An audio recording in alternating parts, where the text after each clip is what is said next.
Сегодня мы будем ремонтировать петлю от Ford Focus второго поколения. Что нам понадобится для разбора этой петли? Головка на 8 трещотка. Откручиваем.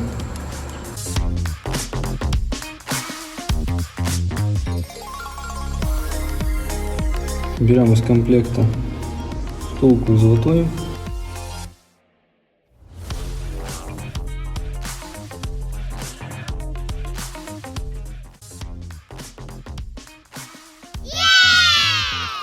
Вот и все, друзья. Пишите комментарии, ставьте лайки. Ремкомплект можно приобрести по ссылке в описании.